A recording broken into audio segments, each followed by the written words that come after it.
अरे अनीता बहन जी नमस्ते। सत साहेब। सत साहिब क्या होता है दीदी? सत साहेब होता है ईश्वर का नाम होता है ये। अच्छा ईश्वर ही सबसे बड़ा है, इसलिए ईश्वर को ही सत साहेब बोलते हैं। अच्छा अच्छा। तो दीदी आप वहाँ क्यों नहीं आए राखी पे? अभी राखी गई, वहाँ पे सब आपको याद कर रहे थे, भैया भी बोल रहे थे, वो तो हमारे यहाँ आती ही नहीं है राखी बांधने के लिए। आप क्यों नहीं आए राखी बांधने? हम राखी नहीं बांधते हैं। क्यों नहीं बांधते दीदी? ऐसा है ना, ये जो परमात्मा है उन्होंने ये ज्ञान दिया है, संत रामपाल जी महाराज हमारे गुरु जी हैं अच्छा। कि रक्षा का जो रक्षा भाई नहीं कर सकता किसी की, हम्म। परमात्मा ही रक्षा करता है, इसलिए अरे हम राखी नहीं दीदी बांधते क्या हैं। बात कर रहे हो, कितने युगों से तो ये रक्षाबंधन चलता आ रहा है त्योहार, और इतना पवित्र त्योहार है। आप इसको बोल रहे हो कि रक्षा भाई नहीं कर सकता, परमात्मा कर सकते हैं, ऐसे कैसे? देखिए ये लंबा टॉपिक है, आपको इस तरह समझ में नहीं आएगा। आइए बैठ के बात करते हैं इस विषय में। अच्छा अच्छा, पर थोड़ा सा बताइए तो सही कि आप बैठने के लिए बोल रहे हैं मुझे, क्यों, क्या डिटेल में बताना है क्या हाँ जी, कुछ? हाँ जी। देखो, अच्छा। ऐसा है कि परमात्मा रक्षा करता है, हम्म। भाई किसी की क्या आपने कभी ऐसा प्रमाण देखा है किसी भाई ने किसी बहन की रक्षा की है?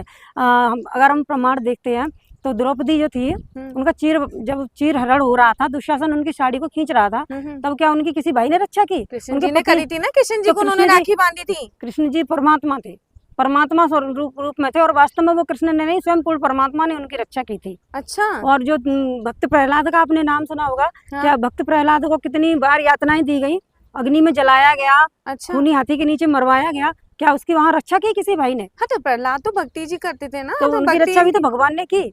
तो तो इस तरह से भाई की रक्षा भी भगवान करेगा और तो दीदी बहन की नहीं, रक्षा भी राखी तो भगवान भैया को करेगा। बांधनी चाहिए थी ना, क्योंकि हम तो हर साल बांधते हैं और ये पवित्र त्योहार है और एक आनंदमय त्योहार है, अपन इसको कैसे छोड़ सकते हैं?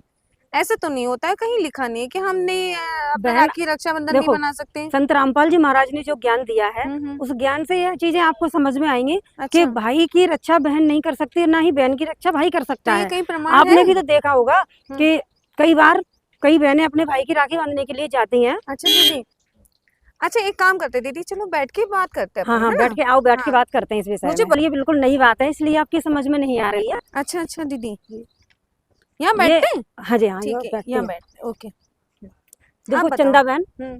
ये बिल्कुल आपकी सही बात है कि भाई बहन का रिश्ता पवित्र है, और अच्छा। पवित्र ही है। भाई बहन के बीच में बहुत गहरा प्रेम होता है। हम्म। लेकिन ये आपकी गलतफहमी है कि भाई की रक्षा इसे रक्षा सूत्र से होगी, या भाई बहन की रक्षा रक्षा सूत्र से करेगा। राखी बांधने से नहीं होती है रक्षा। अच्छा, हाँ, तो ये कैसे अगर राखी बांधने से रक्षा हो तो आपने भी देखा होगा वर्तमान में इस समय कितने सारे भाई रक्षाबंधन वाले दिन ही बहन जाती है राखी बांधने के लिए, और भाई दुर्घटना में मृत्यु को प्राप्त हो जाता है। तो ये तो और बात, हाँ कई मैंने सुनी है, कई जगह ऐसा हुआ है। कई बार बहनें राखी बांधने के लिए जाती हैं और बहनें भी दुर्घटना में या किसी तरह मर जाती हैं, तब भाई रक्षा क्यों नहीं कर पाता बहन की? ये तो आप देखो सही बहन, कह रहे हैं, बिल्कुल। हाँ। ये हम लोग जो परंपराएं चला रहे हैं, इसमें कहीं भी कोई यथार्थता नहीं है, ये मनमाने आचरण है। वास्तव में पर संत दीदी रामपाल जी महाराज हैं एक पर पूर्ण दीदी ये संत। तो बहुत युगों से हाँ, चलती युगों आ से रही है चली ना। आ रही है, बिल्कुल आपकी सही बात है। बहुत युगों से चली आ रही है ये परंपरा। हम्म। लेकिन ना तो भाई की रक्षा ये राखी कर सकती है, ना ही बहन की रक्षा कर सकती है राखी। वास्तव में पूर्ण परमात्मा संत रामपाल जी महाराज जो ज्ञान देते हैं, उसी ज्ञान से भाई की भी रक्षा होगी और बहन की भी रक्षा होगी। दीदी आपने तो मुझे बहुत गहरी बात में डाल दिया सच्ची में, आज जो आपने बात बताई है ये तो मैंने सोची नहीं थी। सही बात है, हमारी तो रक्षा भाई कर सकता है, लेकिन भाई आप की रक्षा बताइए, कौन करेगा? द्रौपदी का जब चीर हरण हो रहा था, तब वो उसके पांचों पति से झुका के बैठ गए थे। उस समय उसकी रक्षा किसी भाई ने की? तब कहाँ था भाई? हाँ ये तो है। चीर हरण तो उसके परमात्मा ने स्वयं आके साड़ी बढ़ाई, और मीराबाई को जहर किसने पचाया? उस समय जो मीराबाई को जहर पिलाया गया, तब उसकी रक्षा परमात्मा ने ही की। अच्छा। वहाँ भाई तो आया नहीं रक्षा करने के लिए। भक्त प्रहलाद को खूनी हाथी से मरवाया गया, और उसके पिता ने स्वयं तलवार से मारने का प्रयास किया, वहां भी परमात्मा ने नरसिंह रूप धारण करके उसकी रक्षा की। तो परमात्मा रक्षा करता है, ना कि भाई। हमारे संत रामपाल जी महाराज ने ये रक्षा सूत्र दिया है, इसको इसको रक्षा सूत्र कहते हैं। तो क्यों रक्षा सूत्र? तो हम भी ऐसे ही बांधते हैं, देखो हम कलावा बांधते हैं, पंडित जी हमें बांधते हैं कलावा। ये पूर्ण परमात्मा का दिया हुआ रक्षा सूत्र है। इस रक्षा सूत्र को बांधने से ही परमात्मा हमारी रक्षा करता है। तो हमारा ये जो पंडित जी हमें कलावा बांधते हैं और हम लोग यथार्थ भक्ति के बगैर हम रक्षा सूत्र के अलावा कुछ भी बांध रहे हैं, उससे हमारी रक्षा नहीं हो सकती। अच्छा, तो जो परमात्मा के माध्यम से, इस भक्ति के माध्यम से संत रामपाल जी महाराज जो ज्ञान देते हैं, उस ज्ञान से जुड़ के, उनसे नाम दीक्षा लेकर ही हम सद्भक्ति करते हैं तभी हमारी रक्षा हो सकती है। तो ये आज भक्ति का हजारों लोग ऐसे प्रमाण आपको मिल जाएंगे सुनने के लिए। अच्छा संत रामपाल जी महाराज से जुड़ने के बाद अनेक तरह की बीमारियों से ग्रसित थे जो लोग, वो आज बिल्कुल स्वस्थ हैं, स्वस्थ जीवन जी रहे हैं और उन्हें किसी तरह दीदी की सही कोई बोल रहे परेशानी हो आप नहीं ये है। बात? हाँ बिल्कुल, ये सत्य है। ये आप प्रमाण ये प्रमाण यूट्यूब चैनल है संत रामपाल जी महाराज, आप वहाँ पे भी सर्च करके देख सकती हैं। अच्छा यूट्यूब पे और आता है? हाँ जी, फेसबुक पे पेज है स्पिरिचुअल लीडर संत रामपाल जी महाराज, अच्छा आप उस पेज फेसबुक पेज पे भी देख सकते हो, बहुत सारे इंटरव्यूज आप देख सकते हैं। अच्छा हाँ, ऐसे ट्रू स्टोरी नाम से एक चैनल है यूट्यूब पे, हम्म आप उसमें अनेकों भक्तों के अनुभव सुन सकती हैं। हम्म कई भाई बहन एक दूसरे की मतलब भाई की बहन मदद कर सकता है। अगर बहन गरीब है तो भाई मदद करे, और अच्छा। भाई गरीब है तो बहन मदद करे, इस तरह हम मदद कर सकते हैं। लेकिन रक्षा सूत्र ये राखी वाला जो चलाया जा रहा है, समाज में प्रचलित प्रथा है, इससे न तो बहन की रक्षा हो रही है ना भाई की रक्षा हो रही है। अच्छा पर दीदी मुझे एक बात बताइए, ये जो प्रथा हुई है जो रक्षाबंधन की, ये कहाँ से शुरू हुई? आप बोल रहे हो कि रक्षाबंधन मनाना नहीं हाँ, चाहिए, ये तो कई फिर युगों से चला आ रहा है। वास्तव में ये प्रथा तो शुरू वहां से हुई कि एक बार जब लक्ष्मी जी अपने वहां पे बैठी हुई थी अपने लोक में, विष्णु भगवान के लोक में, तो जो विष्णु भगवान जी थे वो बामन रूप रख के आए थे। आपने ये कथा सुनी होगी, राजा बलि थे, हाँ हाँ उन्होंने उनसे जो वरदान मांगा था, 3 पग जमीन मांग ली थी, तो वो वहां उन्होंने फिर स्वर्ग भी ले लिया, आसमान भी नाप लिया, तीसरे पग में उन्होंने धरती नाप ली, वो अपना सिर दे दिया था। तो भगवान प्रसन्न होकर के उनसे ये कहने लगे अब तू जो मांगे वो मांग ले। तो उसने कहा कि अब मुझे तो पाताल लोक में जाना पड़ेगा, धरती और स्वर्ग तो मेरे लिए है नहीं। तो पाताल लोक का राज्य जब राजा बलि को मिला तो उन्होंने कहा भगवान मैं प्रार्थना करता हूँ कि मैं जिस भी दरवाजे से निकलूं अपने घर के, मुझे आपके दर्शन हो।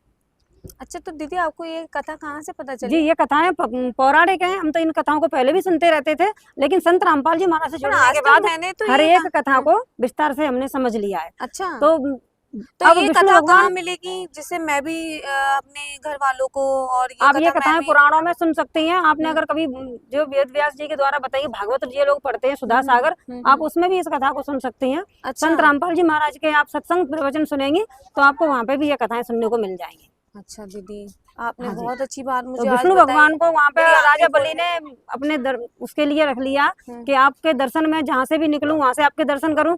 तो विष्णु भगवान क्योंकि वचनबद्ध होकर उन्होंने आशीर्वाद दे दिया था, तो उन्होंने कहा मैं तेरी बात पे बिल्कुल सहमत हूँ। तो जब नारद जी विष्णु लक्ष्मी जी के पास गए तो उन्होंने बताया कि विष्णु भगवान जी कहाँ हैं, आप अकेली कैसे बैठी हैं, कि वो तो आए ही नहीं लौट के, अपने भक्त के पास गए तब से, तो आप कोई उपाय बताओ उनको कैसे लाया जा सकता है। तो नारद जी ने उन्हें बताया आप जाओ और राजा बलि को आप भाई बना लेना, राखी बांध देना, तो आप वरदान में फिर उनसे वो देने के लिए बोलेंगे तब आप विष्णु भगवान को मांग लेना। तो ऐसा ही लक्ष्मी जी ने किया, उनको आई और उन्होंने राखी बांधी कि मैं आपको भाई मानती हूँ। तो उन्होंने कहा बहन आई है, बहन भाई बहन का रिश्ता, तो बताओ आपको क्या चाहिए। तब उन्होंने कहा कि मुझे आपसे कुछ नहीं चाहिए, आपका ये चौकीदार चाहिए जो आपके द्वार पे खड़ा हुआ है। अच्छा तो इस तरह विष्णु भगवान को वो लक्ष्मी जी वहां से मुक्त करवा के लाई, क्योंकि वो भक्त और भगवान का रिश्ता है तो वो आ नहीं सकते थे स्वयं, तो वहां से ये राखी का त्योहार चला है। तो वो तो एक सिचुएशन थी, उस सिचुएशन के लिए ये बनाया गया, लेकिन आज समाज में ये प्रचलित प्रथा का रूप ले लिया। आप देखो, आपने भी सुना होगा। आप एक बार, मैंने तो दूसरी कोई कथा सुनी थी रक्षाबंधन के ऊपर।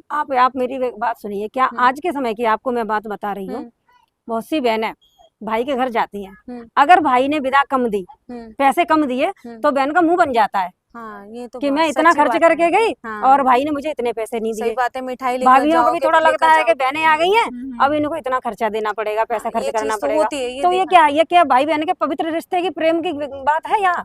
ये पैसों वाली बात आ गई। ये तो मतलब सौदा हो गया एक तरह का, कि बहन इतने पैसे की राखी लेके गई, इतने पैसे का घेवर लेके गई, तो इसके बदले में इतना मिलना चाहिए, नहीं मिला तो बहन मुंह बनाती है। हाँ, यही बात है। आज तो रिश्तों में पवित्रता नहीं रही, ना प्रेम रहा। सच्चाई तो ये है कि हम उन राखियों के बांधने से ना तो भाई बहन में प्रेम बढ़ता है।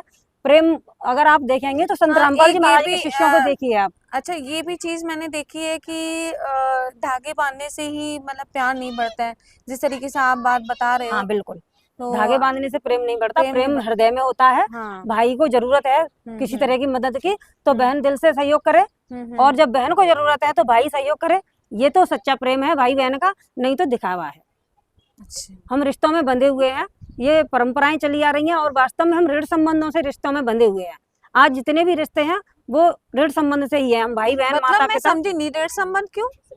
ये प्रारब्ध होता है बहन, अच्छा, पिछले जन्म में हमने जिसका हमारे पास जैसा भी कर्ज है हम उसी हिसाब से इस जन्म में रिश्तों में बनते हैं। माता पिता का रिश्ता हो चाहे भाई बहन का रिश्ता तो हो। भाई बहन तो हर आप एक बात मनुष्य। बताइए, हाँ, आज बहुत सी बहनें आपने देखी होंगी जिनके कोई बच्चे नहीं होते, तो हाँ, उनका फिर संस्कार उनके भाई बहन कहाँ है, ये उनके भी बच्चों के भाई बहन कहाँ है, ये भी तो बात है। ऐसा क्यों है? ये भी तो एक समझने वाली बात है। तो उनके सच्चाई ये है, हमारे गुरुजी संत रामपाल जी महाराज ने बताया है कि जिन बहनों को बच्चे नहीं है, वास्तव में वो उन पर कर्ज नहीं है किसी का, इसलिए वो आज इन रिश्तों में उनके पास कोई बेटा या बेटी नहीं है। पर दीदी देखिए, जिनको औलाद नहीं होती है, जिनके रिश्ते नहीं होते, तो उनको समाज में कितना सुनना पड़ता है। हाँ बिल्कुल, आप सही कह रही हैं, समाज तो उनको फिर बहुत हे दृष्टि से देखता है, हाँ, लेकिन वो समाज की नजर में उन्हें बहुत वो छोटे लगते हैं और वो उनको वो दुर्भाग्यवान लगते हैं, लेकिन परमात्मा की दृष्टि से वो बहुत सौभाग्यशाली है, बहुत पुण्यकर्मी है, अच्छा, क्योंकि उनका किसी के ऊपर कर्ज नहीं है। हम ऋण संबंधों से ही कहते हैं ना, किसी का अगर आपने देखा होगा, अच्छा, तो हम किसी का अपना बेटा किसी का विकलांग पैदा कर्जा हुआ, लेकर आए हैं, तो हमें इस जन्म ये में चुकाना कर्जा देना पड़ेगा। पड़ता है। किसी का बेटा विकलांग पैदा हुआ तो लोग कहते हैं कि हम्म। इसका इस पे कोई कर्ज आ रहा होगा, हाँ, इसलिए अब इसे इसकी सेवा करनी पड़ रही है। हाँ, ये हमने तो ये है। बातें भी तो हाँ, सुनी है, ये सुनी तो है, ये ये यहाँ तो से है। भी तो पता चलता है कि हम ऋण संबंधों से ही बंध रहे हैं एक दूसरे को। अगर किसी की बेटियां ज्यादा हो जाती हैं तो लोग कहते हैं कि ये पिछले जन्म में इनका खा के आया है, अब ये लेने आई है। हाँ, कर्जा लेने आई है, हाँ, ऐसे ही तो बोलते हैं। ये चीजें लोग पता नहीं कहते कौन तो से हैं, जन्म का कर्जा लेने आई है, ये बात तो बोलते हैं। ये हाँ, बातें लोग बोलते तो हैं, लेकिन इनकी सच्चाई को नहीं समझते हैं। संत रामपाल जी दीदी महाराज, आप सही बात है, जो बता रहे हैं वो तो सच्ची लग रही है मुझे। तो देखिए बहन, हम्म, आज समाज में जो प्रथाएं फैली हुई हैं, आपने देखा होगा कि जिस व्यक्ति के 3 या 4 बेटियां हो गई तो वो उसके लिए कितना बोझ बन जाता है। वो अपने अंदर बहुत अपने आप को बहुत हीन महसूस करने लगता है कि इन बेटियों का कैसे विवाह करेंगे, कैसे क्या होगा, और लोग भी उसे हे दृष्टि से देखते हैं। लेकिन संत रामपाल जी महाराज जो है, वो जो लोग उनसे जुड़ चुके हैं उनको ये चीजें बोझ नहीं लगती। बेटा आ गए। दीदी सच आप कह तो सही रही हैं, मेरी भी 2 बेटियां हैं, तो मुझे भी सच बताऊं इतना अफसोस होता है, सोचती हूँ मैं कैसे करूंगी मेरी बेटियों का देखिए बहन, शादी, कैसे करूंगी, दहेज कैसे जोड़ूंगी संत उनका। रामपाल जी महाराज से आप भी जुड़िए। संत रामपाल जी महाराज ने बहुत अच्छी मुहिम चला रखी है, अच्छा, दहेज मुक्त विवाह करवाते हैं संत रामपाल जी ये भी महाराज। करते हैं संत रामपाल जी जी महाराज? हाँ, संत रामपाल जी महाराज पूरी तरह समाज सुधार का कार्य कर रहे हैं। जो लोग उनसे जुड़े हुए हैं, ना तो किसी तरह का नशा करते हैं, ना तो दहेज लेते हैं वो भाई बहन नशे का आपस भी? में, बिल्कुल ना कोई नशा करेगा, ना तो ही अगर दहेज आज लेते हैं। मैं संत रामपाल जी महाराज जी से जुड़ जाऊं तो मेरी बेटियों की शादी बिना बिल्कुल दहेज? बिल्कुल बिना दहेज की शादी आप करेंगे। आपने और तो आपको बहुत अच्छी बेटी, बात बता दी हाँ दीदी। भगत मेरी तो भाई ये जो, जीवन की बहुत बड़ी टेंशन थी कि मेरी 2 बेटियां हैं, तो इनका कैसे मैं, देखिए पढ़ाई लिखाई सब कुछ चाहिए, कैसे बिल्कुल बिल्कुल करूंगी, फिर उसके बाद शादी, शादी के लिए कैसे जोड़ूंगी कुछ मेरे। नहीं जोड़ना है आपको, बच्चों को पढ़ाइए लिखाइए। संत अच्छा, रामपाल जी महाराज के अनुयायी जो है बिल्कुल बिना दहेज के शादी करते हैं, ना तो एक पैसा कोई लेता है ना ही देता है, अच्छा देता भी नहीं है ना देना है ना लेना है। किसी अच्छा, तरह की आडंबर वाली परंपराएं हमें नहीं करनी है, ना ही किस बहन को भात की कोई सिस्टम है। जो शादियां होती हैं बहन के यहाँ, तो भाई के लिए वो बहुत बड़ा बोझ हो जाता है कि अच्छा, बहन के यहाँ शादी आ गई है, वो भात ले जाना है, पछ ले जाना है। हाँ, तो ये सारी कुप्रथाएं हैं जो संत रामपाल जी महाराज इनको पूरी तरह से समाप्त करवा रहे हैं। अच्छा, जी हाँ, तो ये तो बहुत अच्छी बात है। बिल्कुल संत रामपाल जी महाराज जी एकमात्र ऐसे संत हैं जो सद ज्ञान दे के मुक्ति मार्ग बता रहे हैं और समाज सुधार का भी कार्य कर रहे हैं, समाज को पूरी तरह से स्वच्छ समाज बना रहे हैं। अच्छा, जी हाँ, तो संत रामपाल जी महाराज तो वाकई में बहुत अच्छे व्यक्ति हैं। बिल्कुल संत रामपाल जी महाराज पूर्ण संत हैं। आप उनके ज्ञान को समझेंगे तो आपको ये सारी चीजें खुद से पता चल जाएंगी। तो दीदी और आप इनका जो ये ज्ञान कैसे मुझे आडंबर मिलेगा, में, मुझे बता सकते हो थोड़ा? देखिए जी, आप संत रामपाल जी महाराज के द्वारा लिखित पुस्तक ज्ञान गंगा, अच्छा, आप इसको अपना पूरा एड्रेस देके निःशुल्क भी मंगवा सकती हैं। अच्छा, या फिर ये आप आ सकती है? यूट्यूब पे जो संत रामपाल जी महाराज का चैनल है, संत रामपाल जी महाराज नाम से, हाँ, आप उस चैनल पे जब चैनल देखेंगे, सत्संग देखेंगे, हम्म, तो उसमें एक पीली पट्टी चलती है, वहाँ पे भी बहुत सारे नंबर आते हैं। अच्छा, उस नंबर पे आप कांटेक्ट करेंगे तो आप अपना पूरा पता दे देंगे, आपको वो सारी जानकारी दे देंगे। आपके नजदीकी नामदान सेंटर का भी वो आपको पता बता देंगे। आप वहाँ जाके भी बहुत सारी जानकारी ले सकती हैं। आप उनसे नाम दीक्षा भी ले सकती हैं संत रामपाल जी महाराज जी से। अच्छा, जी हाँ, तो दीदी आप मुझे बहुत मतलब ये सबसे पहले तो मुझे वो बुक प्रोवाइड करा दीजिए, जी हाँ, बिल्कुल मैं आपको उस बुक पुस्तक को मिल जाएगी। पढ़ूंगी। हाँ हाँ, जी, हाँ। उसके बाद ज्ञान समझ के तो और मैं फिर भी आपको संत ये भी रामपाल समझ आ जाएगा कि भाई बहन का रिश्ता राखी से नहीं, हाँ दीदी आज हृदय आपने से मेरी चलता आंखें है। तो खोल दी ये ज्ञान समझा के। मैं भी यही सोचती थी दीदी पता नहीं क्यों आती नहीं है, पता नहीं किस जगह फंस गई है, नहीं है ना? नहीं, इतना अच्छा त्योहार है, भाई बहन का मैं इतना अपने प्यारा भाई को भी रिश्ता बहुत है। समझाती हूँ कि भाई आप भी इन चीजों को छोड़ दो, बुराइयों को छोड़ के संत रामपाल जी महाराज की शरण में आ जाओ, वही आपको ये सारी बुराइयों से भी बचाएंगे, आपकी भी रक्षा करेंगे और मेरी भी रक्षा करेंगे संत रामपाल जी महाराज। है दीदी, आपने बहुत अच्छी बात मुझे बताई, मेरे बिल्कुल जीवन जरूर के लिए आप बहुत संत रामपाल जी अनमोल बात महाराज है से ये। जुड़िएगा हाँ। और अपने जीवन को सफल बनाइए। थैंक यू दीदी, आपने सब बहुत अच्छी बात साहेब, मुझे सब बताई। साहेब।